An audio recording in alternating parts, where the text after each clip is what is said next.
सन 1907 के वो दिन जर्मनी के वियना शहर में एक पुराना कमरा और उसमें 18 साल का एक यंग लड़का, जो शायद इस वक्त तक बाहर की दुनिया से बेखबर और अनजान हुआ करता था। उसकी छोटी सी दुनिया महज कुछ एक कैनवास के कोरे कागज और उस मैल लगने वाले रंगों तक सीमित थी, जिसके हाथ में पेंटिंग्स करने वाला ब्रश हुआ करता था और आंखों में सपना दुनिया को रंगों से बदलने का। वो निकल पड़ता हर सुबह अपनी पेंटिंग्स को समेटकर वियना शहर की गलियों से, जो लोगों की भीड़ से भरी हुई रहती। वे हर रोज एक ही जगह जाता, Vienna academy of fine arts, लेकिन हर बार उसके हाथ लगती बस एक चुप्पी।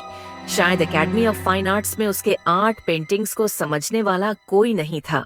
एक के बाद एक दिन बीतने लगे और उसकी आर्ट एकेडमी की फॉर्म्स रिजेक्ट होती रहीं। हर दिन मायूसी से भरने लगा। आर्टिस्ट ठोकरें खाता गया।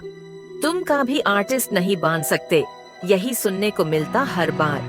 हर ख्वाब जब ठोकर खाता है तो या तो टूट जाता है या फिर मजबूत होकर जुनून बन जाता है, जिसके आगे पूरी दुनिया अपना शीश झुकाती है। आर्टिस्ट के अंदर कुछ मर चुका था। एक आर्टिस्ट का सपना धूल में मिल चुका था।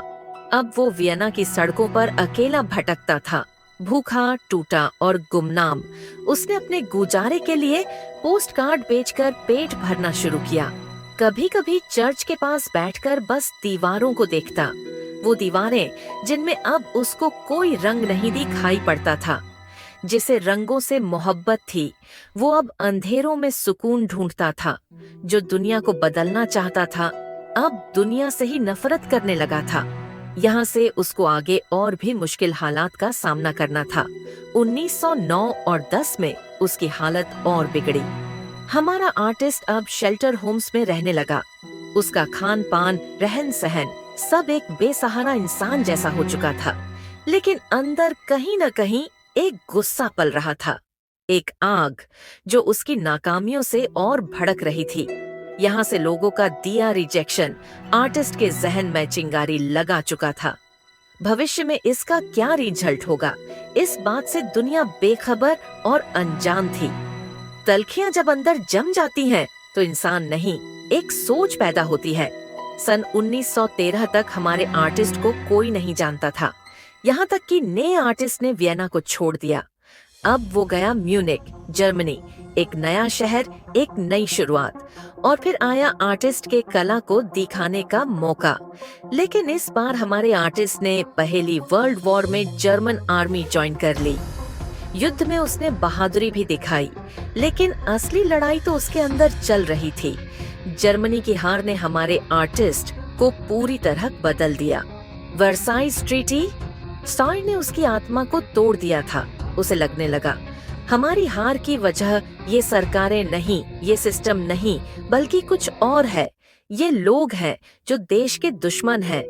यहीं से शुरू होता है हमारे आर्टिस्ट के कला के असली प्रदर्शन का, जिसका हिस्सा आने वाले फ्यूचर में पूरी दुनिया होने वाली थी या भुगतने वाली थी।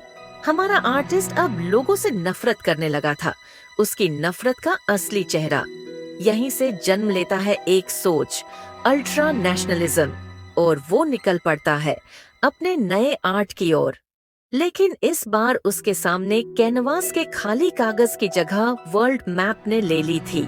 सन 1919 में एक छोटी सी पार्टी से हमारे आर्टिस्ट मुलाकात होती है, जर्मन वर्कर्स पार्टी।